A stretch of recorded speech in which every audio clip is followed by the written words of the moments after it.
going on, everybody, and thanks for joining me again. This is a real special episode because our friend Ashley is back. And, Ashley, don't you love how we've got a little bit of an upgrade? It's not just a blank white wall. Oh, my God. And things have evolved a little bit, you know. We're getting places. But, Ashley Jemison, thanks for joining us again. Thank you. I appreciate it. Glad to be here. Thank you for having me. No, I appreciate you joining us. So, we got a couple articles, really just one article to spark a conversation for Ashley and I about, you know, the football game, Super Bowl's over, talking about the national anthem, and then we've got some chosen topics, and then some things to ponder. You know, I've picked two things that I've just kind of been curious about, and we're going to learn today. And then we're going to wrap this bad boy up with Ashley playing Bean Boozled like last episode with Kyle for her chance to win one of our very cool limited edition Rethink Tank t-shirts. Check that bad boy out. Cool. But yeah, so first things first. Article from Yahoo today. It really just came in just before we got started here. The article for the day is Trump ripped for disrespectful national anthem antics at his Super Bowl party. Imagine being at Trump's Super Bowl party for the Super... Like, what? Woof. All right, ready? Ashley, check this out.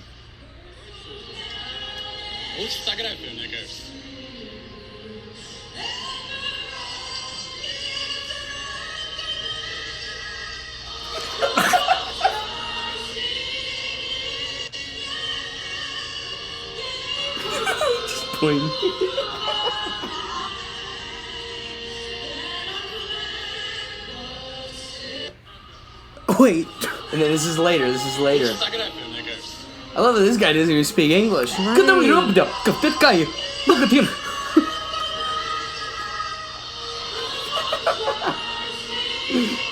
The funniest part is he's trying to get a smirk out of Melania, and she doesn't crack at all. She's like, cracks. I am doing what I'm supposed to do. Clearly, you aren't. Too much Botox. She can't crack. She can't move. But yeah, so that's where we're at. Is insane. So here's what's interesting is I go into class today hearing on the radio that everybody's in a conniption because Beyonce and Jay-Z didn't stand for the national anthem. Right. And so what's the difference between Jay-Z and Beyonce sitting for the national anthem and Donald Trump waving his arms doing like a phone, you know, a mockery band thing? Right. Now here's the thing. You could tell Donald Trump has gotten to where he's at, being that ignorant, pompous, obnoxious, like frat-like dude, right? So, I mean, there were parts where we were supposed to be serious in life, and I was the same kid going like, Okay, I understand you're having fun. I understand that's how you think you make strong connections. But you're also the president of the United States, and it's just like awkward to watch. Everyone else is, you know, reverent during the national anthem in your presence, and here you are, the president, and you're like making these gestures. It's just odd. Like, and you can't be this the one thing. Like, sorry, no, you're right. No. It's one thing to be sitting down, but there's another thing to be like making hand gestures and jokes while the national anthem is going on. Sitting down and still respectful, mind you. Exactly. Just standing there, arms crossed, or sitting there. But what is funny is this is the same guy with his vice president who is tweeting at players and at the NFL when people are kneeling. Yeah. So, now, at the same time, though, think about where you were during the Super Bowl when the national anthem was being sung. Right. We could say for fact Donald Trump, when he was at the Clemson National Championship game not too long ago, 2 weeks ago, was standing there silent with his hand because he was at the game. Right. When I'm sitting there cooking, like I was the one that put the festivities together, I could tell you for a fact all I was doing was pulling chicken and mixing things. I wasn't given the TV two credences to begin with, or, any credence to begin with anyway. Right. So I understand there's something different, but to be in a situation where you are conscious of the national anthem and consciously choosing to make a mockery of it, I'm just saying, guys, double standards here. You got to hold him to the same standard he's holding the rest of the world. Yeah, for sure. Or the rest of the country. I wanna play this video real quick of Wendy Williams's reaction to Jay-Z, Beyonce, and their daughter not standing for the Super Bowl. And Beyonce and Jay-Z were getting slammed on social media for not standing up. They were with their their daughter, Ivy. And thank you, TMZ Sports, for showing us the picture. Everyone was standing, like, this is only a picture. Of course, Khaled's in it. Why wouldn't he be? But when they were performing, if you all saw the actual performance, people were standing up as the bombs burst in air. You know, you put a hand over your heart. I don't know about you, and our country might be in a bad way, but there's no place I'd rather live than America. Some of the first songs I learned in my life, even as a little girl, America the Beautiful, Oh Say Can You See, and all that other stuff. Like my mom and dad, like trips would be to come to see the Statue of Liberty and the Empire State Building, and in Philadelphia, that Liberty Bell, and you know, going to Washington and passing the White House and stuff like that. Like, you know what, Jay-Z and Beyonce and Jay, you might be an NFL owner, and I get that and respect, but you don't own all the NFL. You own this much. Jay-Z and Beyonce, you understand all eyes are on you, and you should have stood up. If you don't like our country, then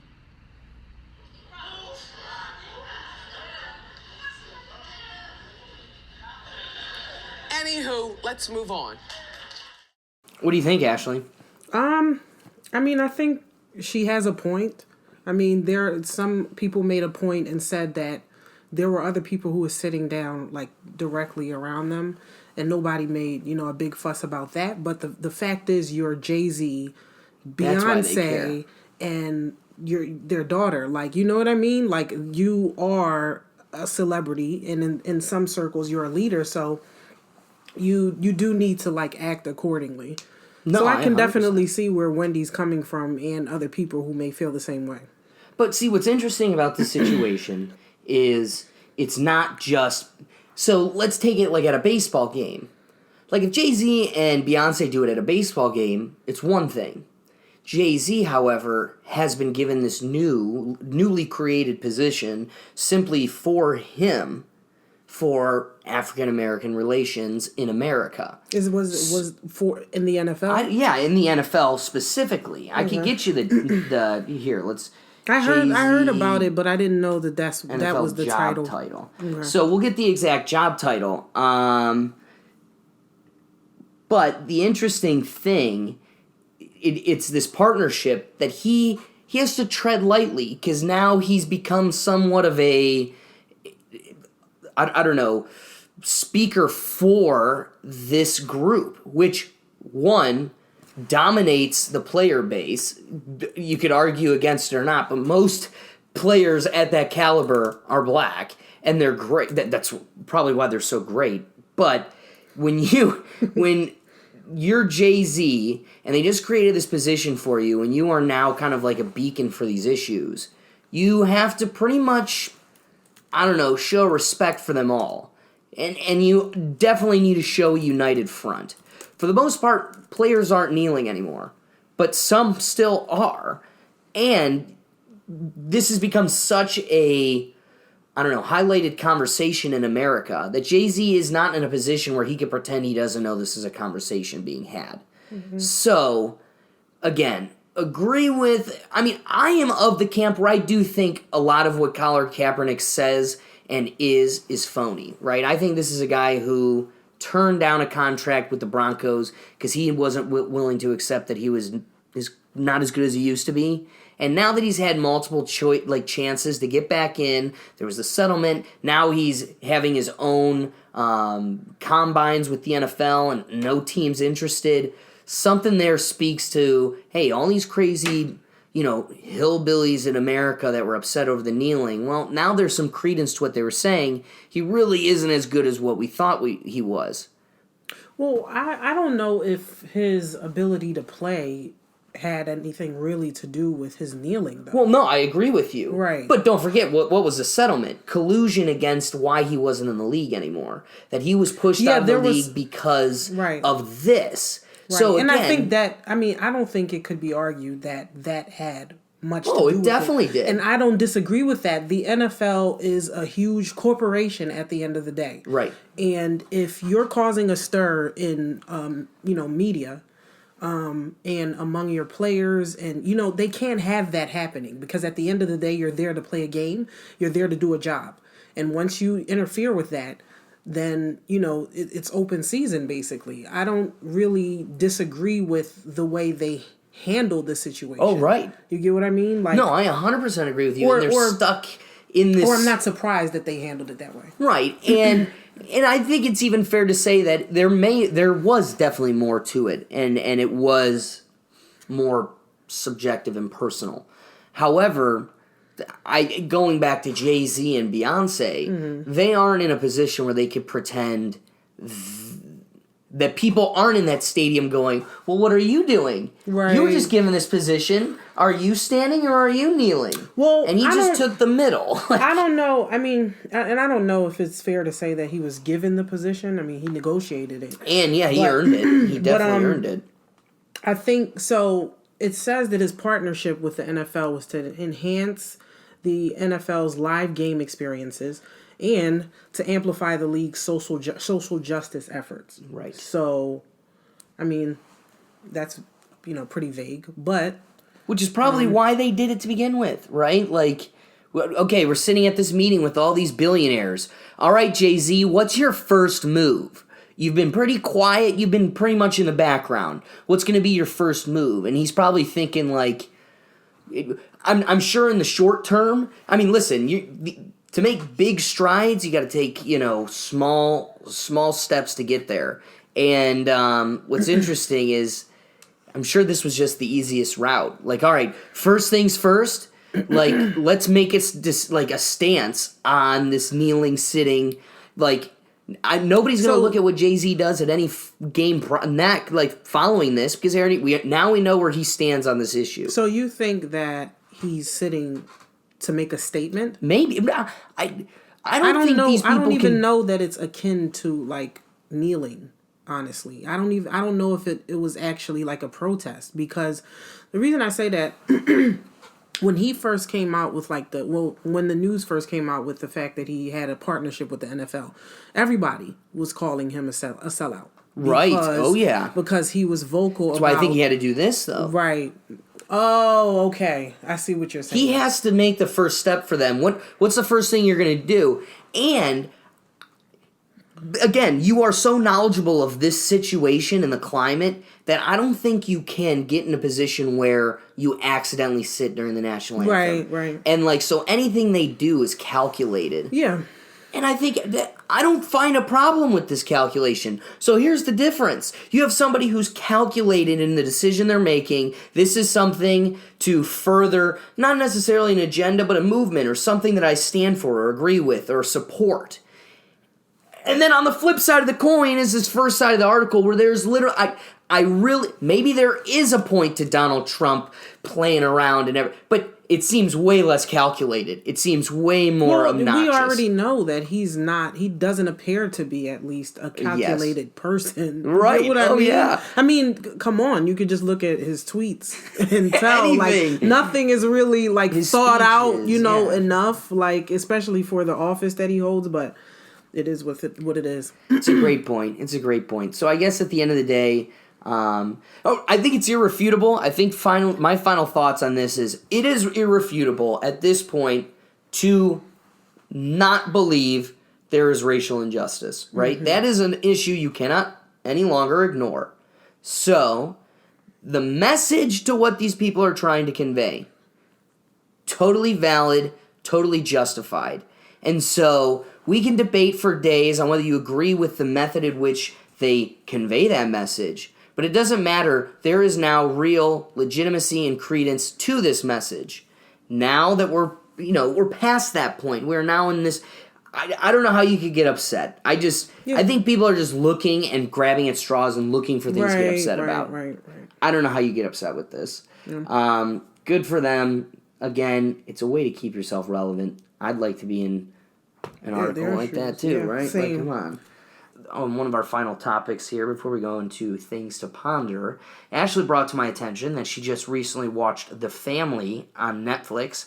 I don't know if you've seen it yet. If not, check it out. It's pretty interesting, but we're going to have a quick discussion here on The Family. So, for those of you who haven't seen it, I guess a quick overview. It's a documentary on Netflix about a guy who gets kind of roped into, so he's doing a documentary on all the different practices of Jesus, and he's going across the country, meeting all these people, and kind of like their practice of Catholicism or Christianity, but mainly focused on like all the different practices revolving around Jesus. And he comes across these guys at a bar that are like, no, we just believe in Jesus. We're not Catholic, we're not Christian, we're our own thing, we just believe in Jesus. You should come check it out. So long story short, this guy ends up being a part of their group, abandoning his work, and getting dragged into this thing called The Family. And when he got there, it was these guys that were like, yeah, see that big like Capitol-style house? Yeah, that's where all the politicians live. And we live in this like little rundown fraternity house, and we do all the chores and maintenance for them. And then they end up, it's just like any other regular fraternity system, as they be the lackeys and the bitches for these politicians, these powerful people of the world. They kind of groom themselves to being the next in line, and it becomes this fraternal situation where everybody's got their back pockets. And then it goes to tell the story how this thing, as this documentary, it's a couple episodes, but this thing evolves into this huge global, I don't know, you could call it conspiracy Illuminati style cult, right? Where this one guy, what's his name? Doug Coe. Isn't that crazy? I remembered that. I literally haven't watched this for a year. Who knows? But it has a lasting impression. Oh yeah, but there's this guy Doug Coe who's in the background this entire time of all our politics.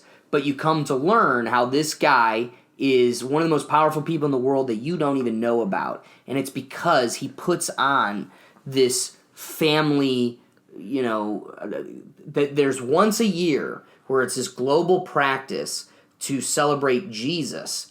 And all of these Muslim, Jewish, all of these different world leaders come to celebrate Jesus on this one day at this one location in America, because it's the one time in the world where so many powerful people are all together in one place at one time. And it's grown into this very conspiracy-style political gamut of people with their hands in other people's pockets. So, as that was a little bit more long-winded than I would have liked, because it is perfect. A lot to the documentary. Ashley, what are your thoughts? Kind of kick us off here. I just find it disturbing that we didn't know who this guy Doug Coe was. Had never heard of him before the documentary released. And it's like apparently he's like a really influential evangelical, and everybody knows that evangelicals have a huge, deal to do with the Republican Party and their success in elections.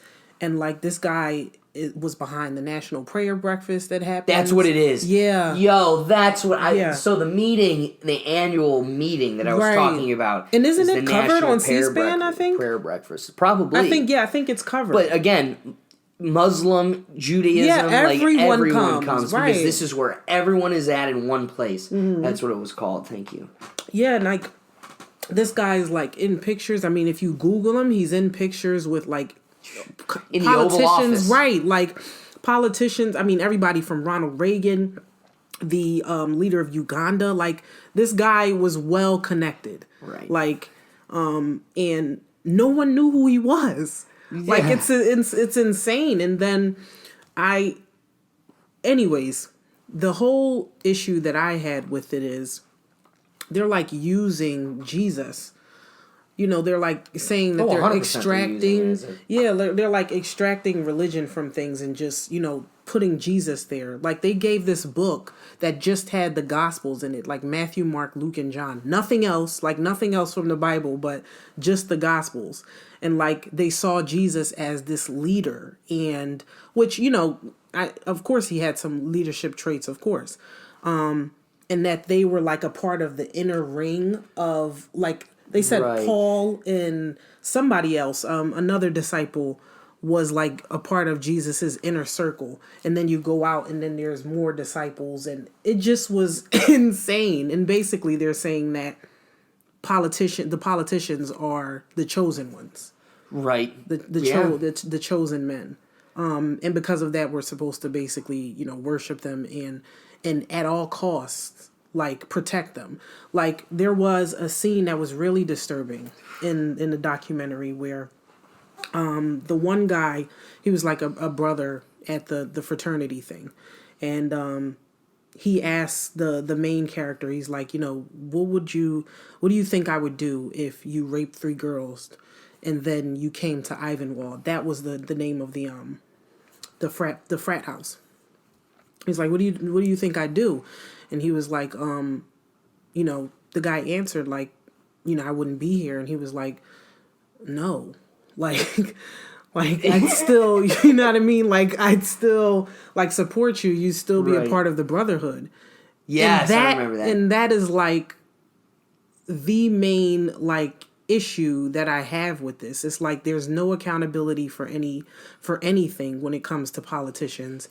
And like we learned from like, what was the guy's name? Jeff Epstein? Yeah. Is that his name?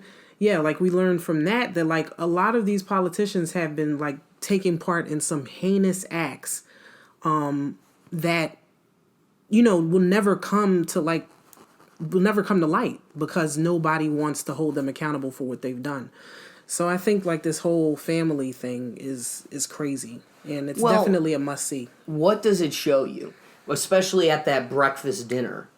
It is clear that all of these people are in cahoots together. Yeah. That's the one thing I took away from that is I've always had this belief that you're crazy to think Donald Trump and Hillary Clinton are not on the same side. Oh, yeah. I just think you're nuts. And that, literally just seeing them at the dinner, hugging and kissing and literally like, And then they become adversaries. You know what it's like? It's almost like we're in law school, right? Say we both become, criminal lawyers. So you're a prosecutor, I'm a defense attorney. We went to the same law school. We're friends. You'll never take away the 3 years of camaraderie, Texas Hold'em, and bulling around and everything so else. 10 years from now, like we're in the same district, and my client, you have like I have to defend my client against you in a trial. Yeah, it's adversarial because that's the system. That's the game. It has to be that way. But what happens when you become the judge? Exactly. Right. True. That's where all of this comes into play. Right. This is where the American political system is flawed. Yeah. Is unfortunately power imbalances. One, I think we had a gentleman, it's a pretty well known last name in Cleveland, Ohio, because they own all these car dealerships. And the grandfather that created and built this business was a gentleman that was just a heart. He literally has a high school degree. And he built this huge car conglomerate in Northeast Ohio. Okay. They were pretty wealthy. They would take us out on their private jet. That's the degree of wealth this family had and influence. And it was so sad to see. He ran for senator, I believe. Maybe it was a representative, but I thought it was a senator. And, that's when dirt starts coming up. Whether true or not, dirt comes up.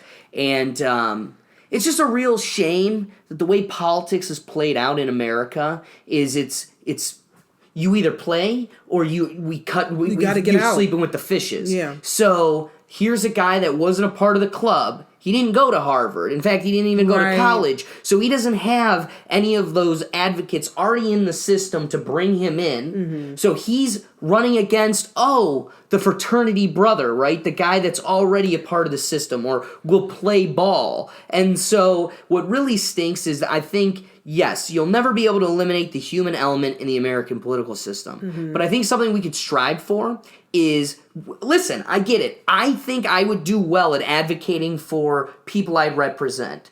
But I also, to even get it in a possibility, if I ran for anything ever, I would lose. But to even get in a position with a law degree where I can throw my hat in the ring and undoubtedly lose, I had to jump through a shitload of very expensive and very tedious hoops. Yeah. And so I think for the American political system to thrive with human flaws, we need to make it more accessible to the real man, to the person who didn't have to jump through all these expensive and irrational hoops and just spent their days working as a mechanic or something. Right. Well, and it's so sad. I mean, like a professor, one of our professors at the law school, he went to Harvard, and he talked about how some years ago there was a Supreme Court justice that was going to be nominated. And they basically told this lady that because she didn't go to, like, the Ivy League, this lady had an impeccable resume. You get what I'm saying? Like, she worked hard.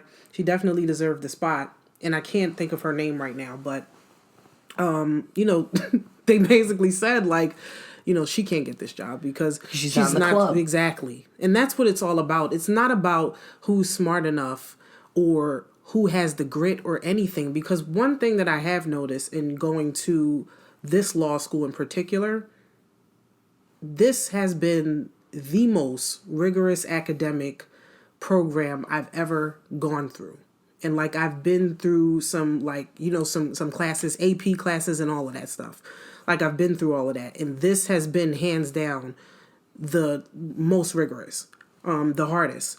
So I feel like going to those schools doesn't necessarily mean that you're smarter than someone who doesn't. It definitely doesn't. It's just, you know what it's about? It's about money. Oh, 100%. It's about money whose parents and donate the money in our pockets, in our club. Whose parents donate? Because do you think George W. Bush maybe deserved to go to Harvard? Do you think he even excelled there? No, he had a C average at Harvard. Exactly. Why do you think he was there in the first place? Because Daddy Bush made sure he donated a sizable amount to Harvard University, and you have to accept them. So that's what it comes down to, generational wealth. It comes down to connections, legacy, all of those things. And the unfortunate thing is, I mean, it takes a lot to dethrone something as over a course of generations gained so much influence and power, right? It's very interesting being at a school where you go, yes, I go to Widener University, and a vast majority of just the basic public, especially in Ohio, goes, where? And you go, I go to a law school at the capital of Pennsylvania. Okay. It's also funny the amount of people that think that's Philadelphia and not Harrisburg, Ohio, or Harrisburg, Pennsylvania. Yeah. So figure that one out, baby. But also, when I'm going to a school, it's just so interesting. That kid who, so I brought up this gentleman who worked so hard to gain this wealth.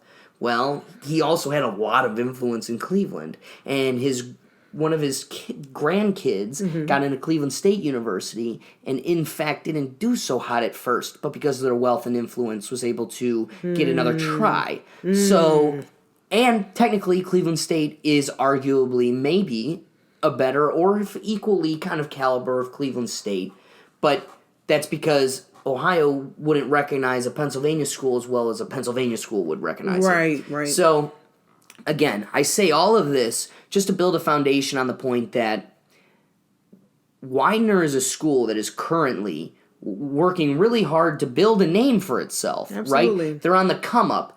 And when I look at these people who go to an equal or better school, and they have a significantly easier academic experience. And then when you find out these Ivy League schools like Harvard and Yale and everything else is a pass-fail class. They don't even have grades, right? And, they're not put on a bell curve. I mean, I was talking to a girl in class who sits behind me today, or this, in our Will's class, right. And she made a remark about our first year and how, everybody was at each other's throats, how it was this crazy academic environment.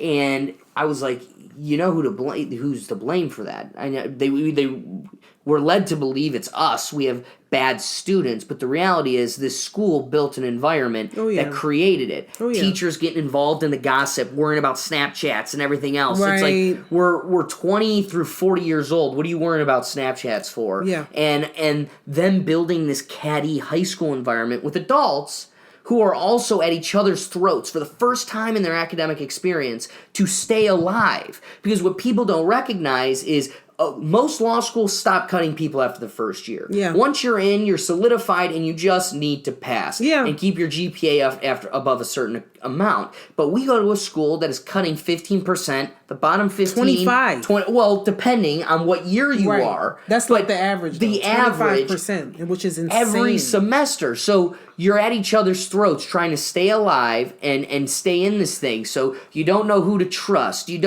That is an environment that is, one, not healthy for growth or academia, but also not what everyone else is experiencing. So, again, I'm not sitting here trying... I think there's something to be said about climbing the bigger hill. Mm-hmm. Okay, this is a perfect analogy. I've never been to Colorado skiing. Mm-hmm. I'm a big skier. But in Cleveland, Ohio, there's Boston Mills and Brandywine, these two little... ski resort hills. Mm-hmm. I mean, the big trip for us throughout my skiing career has been to come to New York or Pennsylvania, to Seven Springs or Holiday Valley or something. Mm-hmm. Those were huge compared to what I had. And then to find out that Colorado's even bigger and badder, right? So there's something to be said about going to conquering the Black Diamond at the back hill of Aspen, and people just poo-pooing it as like, well, it's just another ski hill, compared to in Cleveland, it's the only place. Yeah. It's the place, and you conquer the Black Diamond there. It's nowhere near the same thing, but they're both Black Diamond. So at the end of the day, I can appreciate that, sure, you've got a law degree, I've got a law degree, and in everybody's eyes, just off of the logo, just off of the polo, or the whatever logo, Under Armour, just because of the thing they stamped on you, it's believed to be better. But I know I've had to climb a bigger hill, jump through more hoops, and compete through a more rigorous system. That's a thing that gives me nothing on paper advantageous over anyone else. It does nothing for me in this resume game. Yeah. But guess what? You can't take away from the muscles that I had to work out and the strength that I gained from this harder hill that I had to climb. So that was really good. That was really good. I appreciate that. Because again, and it comes back to, I go on Facebook and all these people are complaining about our school because they make it harder in some respects. Yeah. So and it's like, guys, you can shit on your brand as much as you want, absolutely, but you're not going to change the name of your degree. So stop devaluing yourself. Exactly. It's just so dumb. Yeah. At the end of the day, I mean, it's a good school. Mm-hmm. It's not perfect. What school is? Exactly. And, really, we need to have like a stronger alumni association. Mm-hmm. That's what it really comes down to, because that's what the Harvards, Yales, and, the Ivy League schools have over us. Well, that right there is the double-edged sword of making a more difficult environment, right? Mm-hmm. Because nobody wants to come back and donate. You can't take away, as much as you've made this harder for me, and you've built a higher standard, so you've built a stronger body, nonetheless, you've made them resentful. You've made them ready to get out and turn their back. So amongst everybody, we're all like, I'm out and I'm not turning around. Right. And so that's a problem too. It's a delicate balance. You got to build them stronger, but not at a rate where then you lose everything, and the house of cards comes toppling. So you got to just slowly build them up. And I think maybe this program, now I'm thinking about it, maybe it's the right step in the right direction. Yeah, maybe I think it is. First step. And I think maybe they should try to make some more agreements like it. Honestly, yeah. I mean, I can't even believe White House counsel Don McGahn is coming back to the school finally. Wow. I've heard that he doesn't even really former White House counsel. That's incredible. Actually, but yeah, he's coming back to the school to do a CLE in a couple weeks. Wow. Have to check that out. Yeah. All right. Well, that was a great convo. Check out The Family. Good things. I think it really gives an idea of that's just one minuscule, layer to what's going on behind the scenes in our government, in politics, and in business. Yep. I think it goes across all those platforms. So, moving on to things to ponder. We got a couple of quick things here, and then we'll wrap up. So, I've just been curious. I don't know, so I had to go find out for myself. But do blind people dream? And if so, what are they like? How does that play out? So I did a little background. I wanted to find out what are blind people's dreams like. And it really comes down to, and this shouldn't be a surprise to anyone, but it comes down to the amount of their life that they had vision. So, for somebody that had a long period of life with vision, their dreams are going to have more visual aspect to it than if somebody only had it for a short period of time in their life. And really, they were saying faces at times can get blurry because it's somebody you just recently met, so you really don't know how to imagine their face. Or, there was a girl in here that said, my mom will forever look 30 to me because I don't know what the aging process could look like or anything.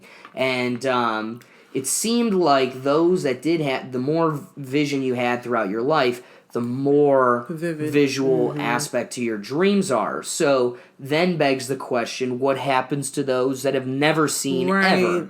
And this is the crazy part, is it's all audio. Yeah, I feel so if you've always been blind, then you'd have to kind of rely on your other senses to kind of formulate a visual, aspect of things. Right. Which is weird, but it attests to how amazing the human body is. Yeah. You get what I'm saying? Because we'll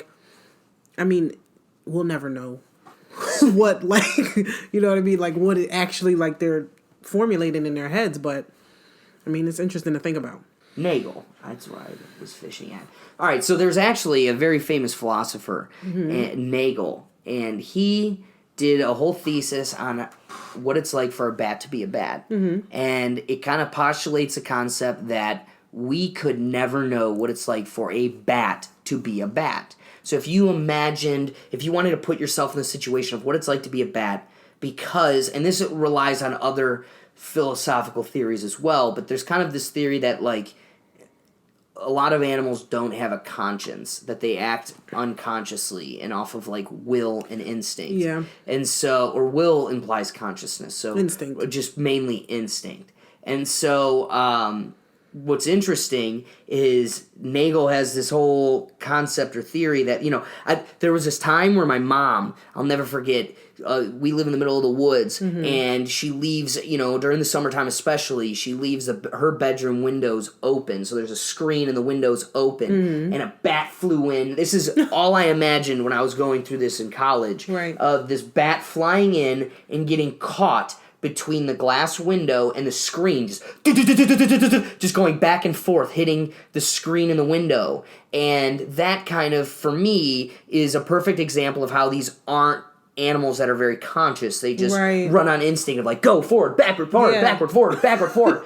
And so for you to try to consciously put yourself in a situation of what it's like for me to not have consciousness and mindlessly and be blind. And ironically, in this concept, ironically being blind and following through sonar, the best you could do, if we could give you all of the resources and everything at your disposal, the best you could do is know what it's like for Ashley to be a bat. And you could never know, in fact, what it's like for a bat to be a bat. And so for me, if I wanted to work so hard to try to figure out what it's like for me to be Ashley, be an African-American woman in America at this time, struggling at this period, it would only know what it's like to be Alexander Gergat as Ashley. I could never know what it's like to be you as you. And so taking on that kind of concept, we'll never know what it's like to be a blind person, obviously, and know what it's like to feel these kind of things.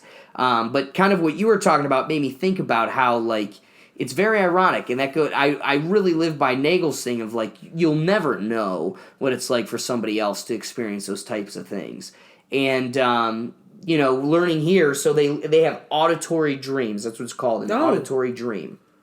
And so, in an auditory dream, there's only sounds, no images, and basically dreams of someone who's been blind from birth. Where was the one thing I wanted to talk about? So what's interesting is I kind of lost it amongst all these tabs. But there was... I'm so bummed I missed it. Yeah. But anyway, I learned about kind of this... There's a lot of science behind dreaming. And they were saying that men, more than women, feel pain in their dreams. And women felt... I wish I still had it. But they also said that blind people experience nightmare, stress-style dreams more than those with sight. And they said that mostly they're experiencing types of feelings of, like, stress, so falling and, like, hitting things, which is insane. I mean, okay, here's one thing. You ever been in a dream so vivid that, like, you didn't know the difference between, there's been ones where I've broken my phone, and I woke up and I'm like, oh, thank God, I thought I was in so much trouble and my phone's fixed, or whatever. Little things like that, I'm convinced. Like, there's been dreams where I wake up and be like, thank God that was a dream, because, like, if that were real... Yes, for real. Like, seriously, like, so yeah, dreams can be really vivid. But imagine how hard it is to distinguish that when it's only sound. Yeah, I know. When everything's darkness always, and you're hearing voices, like, that's like schizophrenia, right? Like, somebody who's schizophrenic can't tell the difference between somebody that's talking to them there in person and somebody that's in their head. Right. Imagine I've always had that, type of conversation of, like, what would be the worst sensory to lose? I've always said it was sight. I truly believe that's the worst. I don't know, though. What would be worse? For me, it's without a doubt sight. It's hard. It's like a toss-up for me between sight and sound. Like, I just feel like, I don't know. Like, it is a toss-up for me. I miss the person yelling my name across the street, but I get to see the street. Yeah. That's enough for me. Yeah, like, seeing is definitely, like, I think we take it for granted, obviously. Oh, because, I think you're right. So, amongst the things that petrifies me about losing my sight, up there's got to be these dreams now. Just doing the reading on it, it's like, just imagine, now close your eyes, and then just, like, everything you experience. So is this a blind person? Like, someone did research on this, and that's what they conveyed to them? Yes. Is that they have these auditory dreams? Well, so auditory dreams is what people that are totally blind have. Right. And that's a research thing. And like, then, we're not gonna speculate. Yes, 100%. And of those that have auditory dreams, the most common are nightmare-like dreams. Okay. Stressful dreams. So imagine, like, being in a realm totally undistinguishable.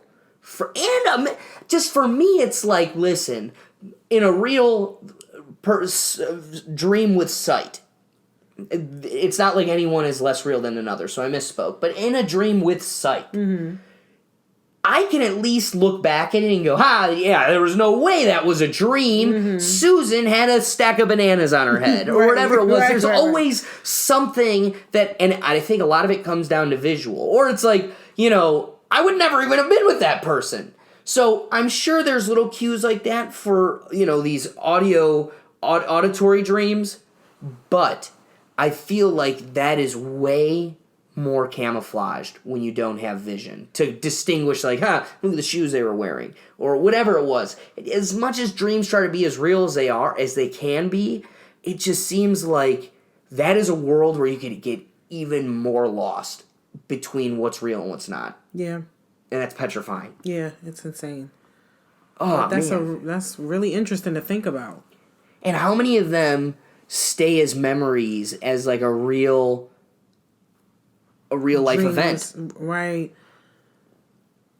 I just can't imagine. But then that goes back to like what you were saying about what's it like to be a bat. Right. Like we'll never really know what it feels like to have been blind your entire life. And then you're having these like scary dreams. The only thing I can like compare it to is like, you ever have a dream where you're falling? Yes. And like you're not specific. I don't remember like in these dreams that like I was falling off of something. I just felt it. Yes. Like that. Like that's the only thing I can really like. I hate that. Don't you? Like, and like for me, it's and so then petrifying. I feel like with these auditory dreams, like the fact that they've never had sight, like, does that make it less scary? You get what I mean? Because like that's like their main like sense is the hearing. What? Like, would that Check make it this less? out. Okay, this builds off of that.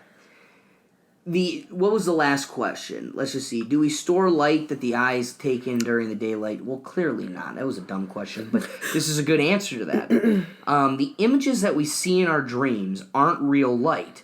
They're signals within our brain that we experience the same way as we would experience light. So light is neither stored nor produced. You could say that our minds play a trick on us to make us think that we're seeing light when it's not really there.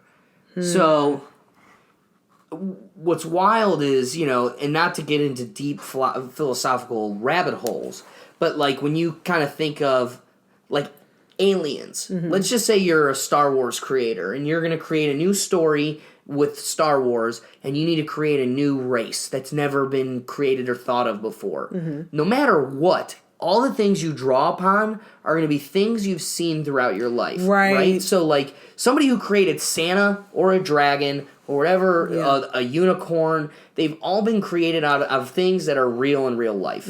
So, what's interesting is in this situation, you have not been given any of those visual tools, right? So, imagine listening to Game of Thrones, like, as an auditory, like some kind of audiobook.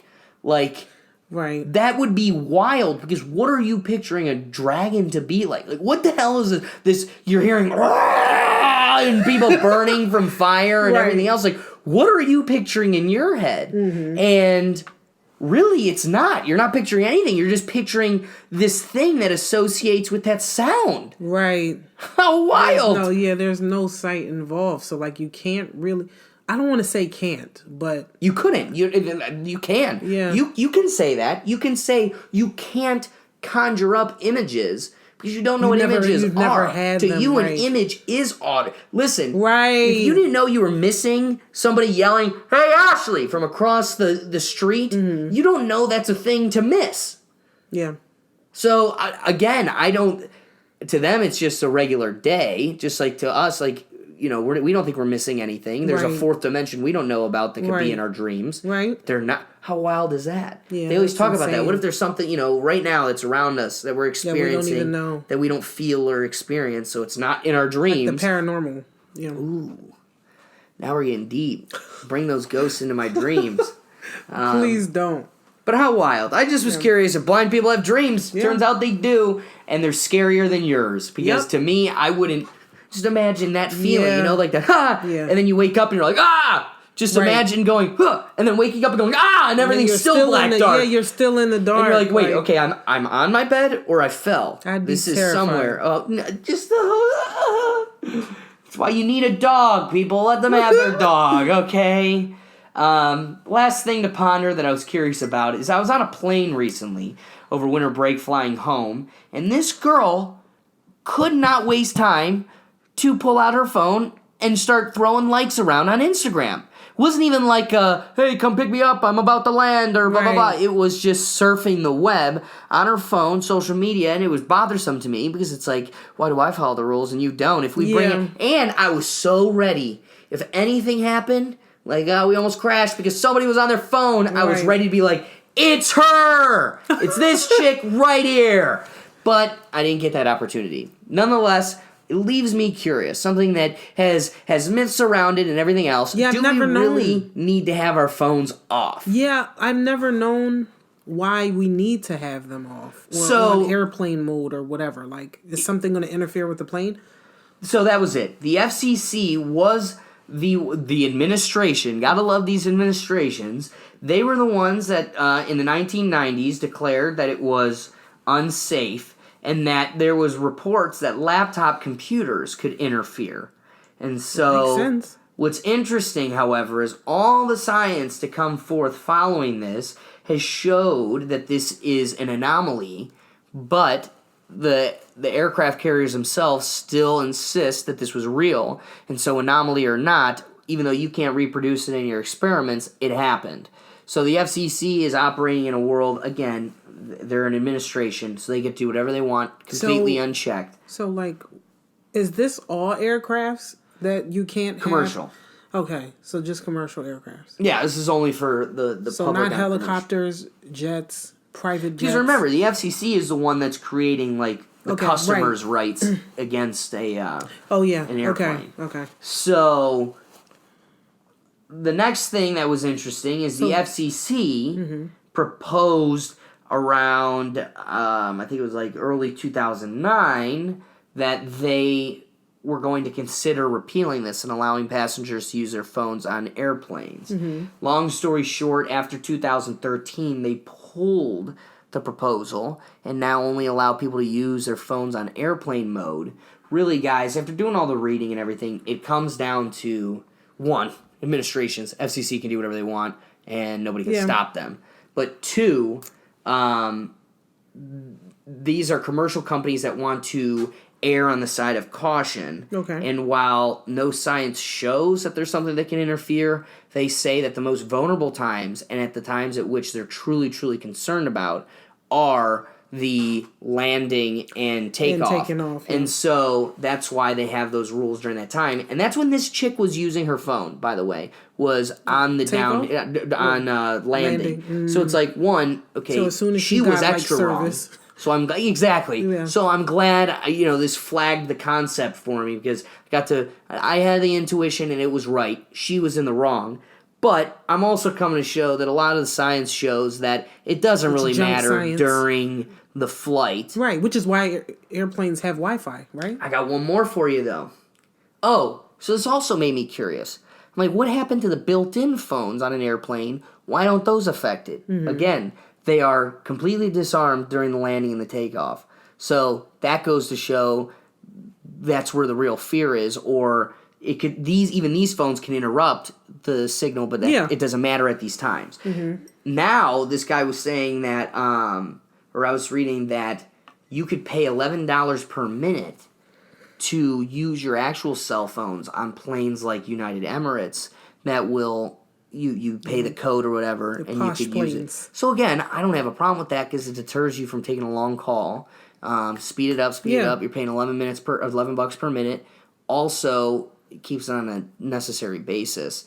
And I don't know. So again, in conclusion, it's not really showing that it is a problem to have your phones on, but there is this consensus. So we're in this weird gray area that we're operating in. I mean, just to err on the side of caution, I don't have an issue with it. I mean, especially like on takeoff and landing, I'm praying anyway, so I'm not really worried about my phone. Right. Like, those are the times where, like, everybody's on edge, or should be. Right, 100%.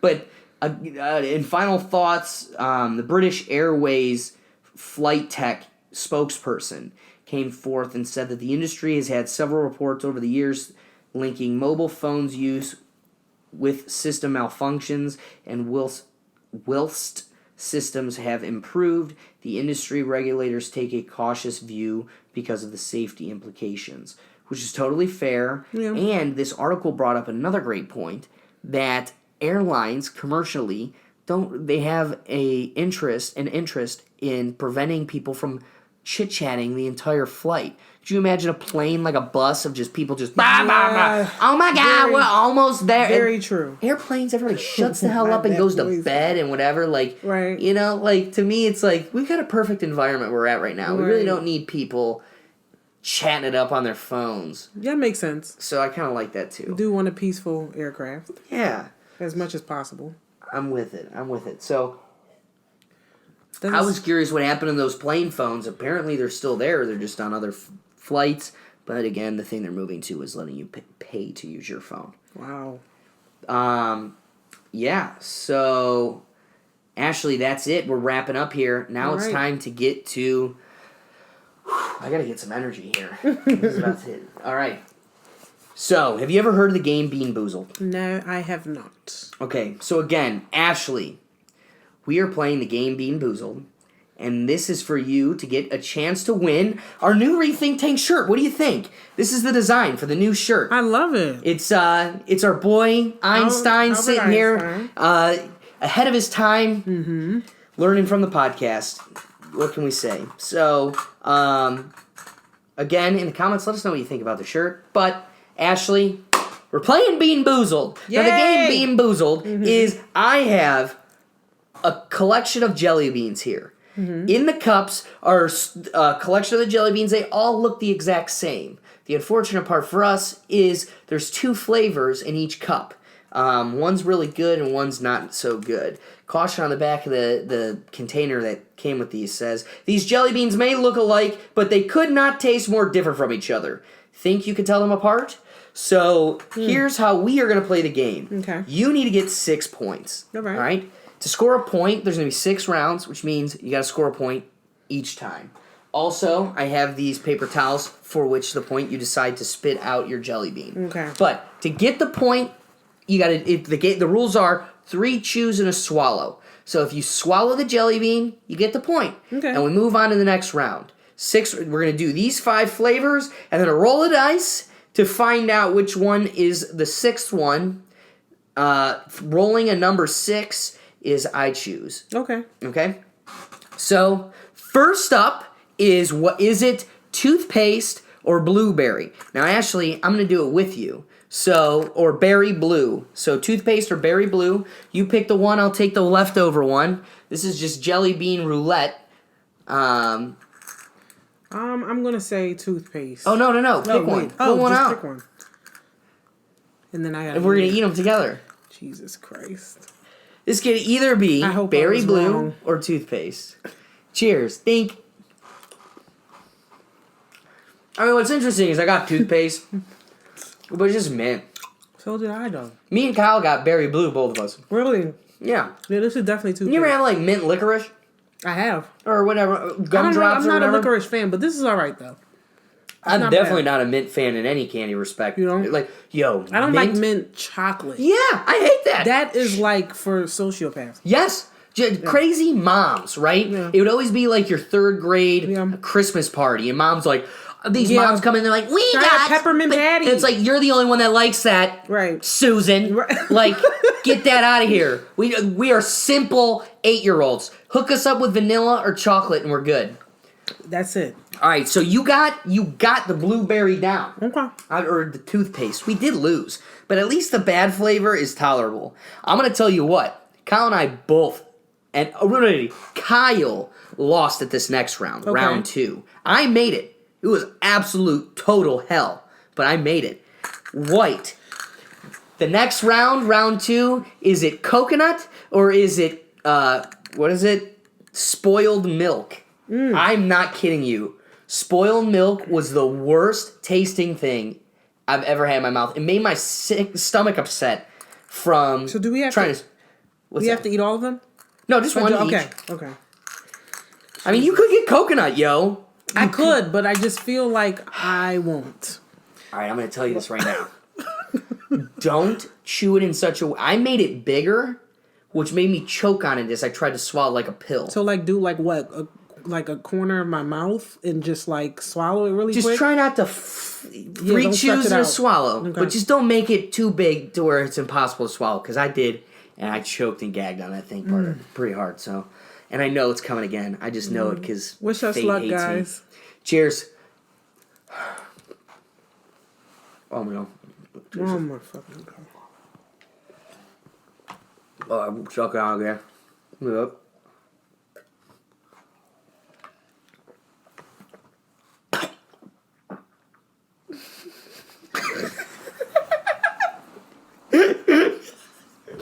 Yo, this is the worst tasting thing ever. I got it down, baby cakes. I got it down. I gotta get some water. Yo, there's water in the pitcher in the fridge.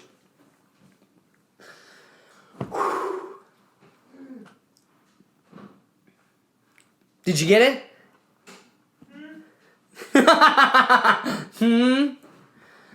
This is the point at which Ashley nonchalantly throws it in the trash under the sink, and then comes back and goes like Fear Factor and. I swallowed it.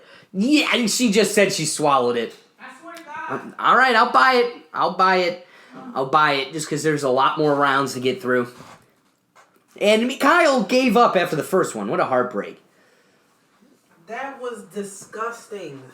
Legitimately the worst tasting thing ever. Oh my God. I can't kid you enough. There's nothing that can prepare you for that.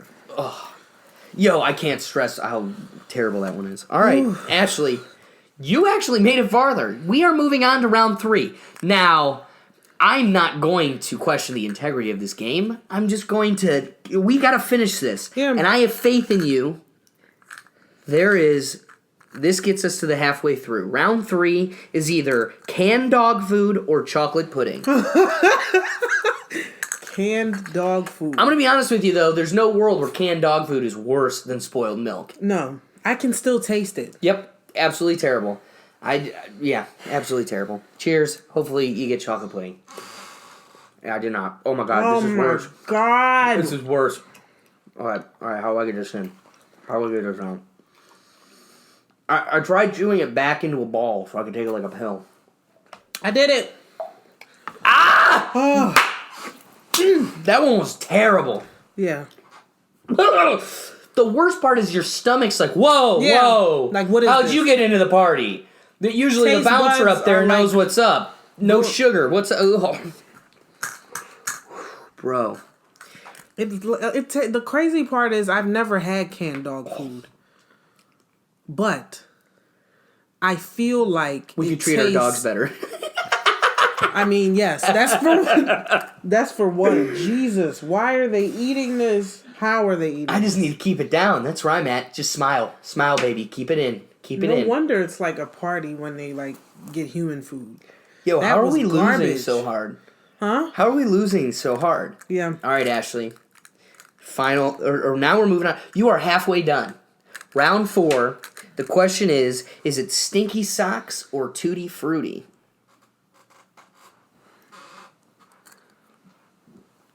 Jesus Christ. So, like, did you get this far? You didn't get this far. No, we literally quit after I got spoiled milk down. Yeah. Kyle quit. So you're ahead of Kyle. You blew Kyle out of the water. All right. We're already moving on to Tutti Frutti. Please be Tutti Frutti. I need it out of my mouth.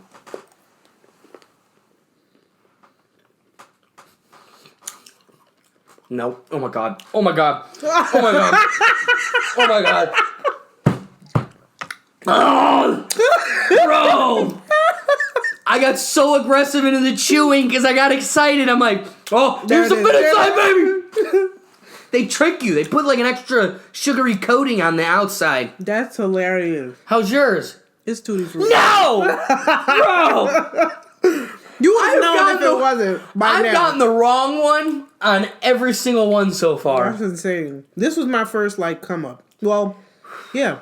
I gotta be honest with you, though. I think the canned dog food was kind of bad, worse compared to it. I can't decide. Really? All right, this is the last one. This is the hardest one. Mm-hmm. If you get unlucky. Okay. Round 5, rotten egg or buttery popcorn. And even the buttery popcorn ain't that great. It's just you're happy you didn't get rotten egg. Yeah, exactly. And then for it to be like round 4. Jesus. Cheers. Dink. I guess. Thank you, Jesus. There is a God. This is so good. What is this? Yeah, buttery popcorn ain't that good. But I don't even know. Like, It just ain't rotten egg. I mean, you're chewing it hard. That's what I do with the Tutti Frutti, but not as bad. It's like I had to chew it to like To find out what it was. right. Oh my God! Wow. All right, now that we got through it, Ashley, I am so psyched because Caroline is the only one so far that has won one of our Rethink Take games to win one of these shirts. You are moving on to the final round. 6 points, get you the victory, baby, and I'm psyched for you. All right, roll the dice, bring us in. So technically we're out of ones, so 1 or 6 is my choice. 5. It's buttery popcorn or dog doo-doo or whatever. Buttery popcorn or rotten egg. Oh my God. If we could get through this one, Ashley, you are the champion of Bean Boozled. Yo. I'm going to be honest with you, though. That buttery popcorn ain't good either. Really? No. I got that. That is so predominant in my mouth I feel like I got like a fused bean. Like I feel like it was both. Because at first I chewed. I don't know why I didn't just swallow it. We got this, baby! For the 6th round. For the victory. Ready, Ashley? Let's do it. Albert Einstein, I'm coming for you. Oh, good. Oh, no, it's not my mouth. Oh.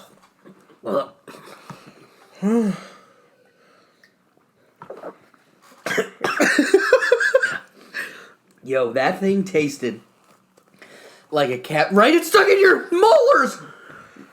Like, I've got this terrible taste. Yeah, in my mouth. Stuck in my molar right now. Oh my God. That tastes like a sour Cabbage Pail Kid smells. You remember what the, like, there was the Cabbage Patch Kids and there was the Cabbage Pail, no, like. was it? I remember what the Cabbage Patch Kids There was smelled Cabbage Patch, and then there was like knockoff brand, which was like they had runny noses and played in trash. This they were like is gross like- ones, and they smelled like This poo. is insane. I can still taste it. This is horrible. You know what I would attribute it to?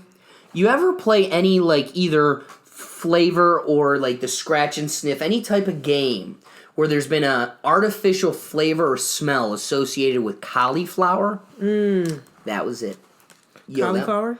Yeah, that was disgusting. Artificial Wow. flavor of cauliflower, I think. This shirt better be of, pristine quality. Like Well, Ralph Lauren. what you should do, I'm not saying the quality will be Ralph Lauren 300 thread count, but what I will say is it should kind of like I'm trying to think of the proper word. It'll age like a fine wine, and you just put it away somewhere. Okay. And in like 10 years, you'll have the first. Rethink Podcast. Like, imagine if you could have the first Ralph Lauren shirt.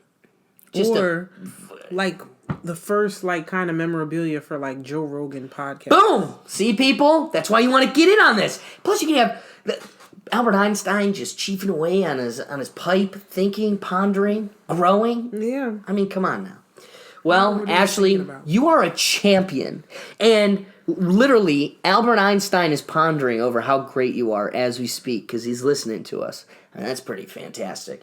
So guys, comment. Let us know what you think of the new design. Again, like I said, we're going to kind of throw it out there. If you guys got any submissions for round 2 for our season 2 of t-shirts, let us know. And we'll kind of see what we can get going here. Ashley brought us some really great topics. This was a lot of fun. It was. Thank you. I can't get Ashley on here enough. So Again, please, if you laughed, if you enjoyed this at all, do us a favor and share this video. Go ahead and drop us a like. Find us on Facebook, like us, The Rethink Tank on Facebook, and follow us right here on the Rethink Tank Twitter page. Make sure to share this again. Share the love with your friends, and share the fun. Thank you again. Oh, and then final. Weird Scenes Inside the Canyon by David McGowan. This is going to be our book club. I've got a couple buddies reading it already. Seriously, Ashley, you should definitely check this out. Okay. Every person I've had on here, I've been pushing it. I'm trying to get as many people as I can to read it so we can do a podcast, like a round table, because this is wild. So, Weird Scenes Inside the Canyon. Don't forget it again. We're going to try to get that going on in June. So, do all those due diligence, do your do the duties and everything else. Right. Enjoy Ashley. Help us share this, make this blow up, so I can make Ashley come on again and share us and bless us with her company. I'll be back. I enjoyed myself. Thank you for having me. And there's another one in the can for the Rethink podcast. Woo! I love it. Hey. All right, guys. See you next time. Peace. Ashley.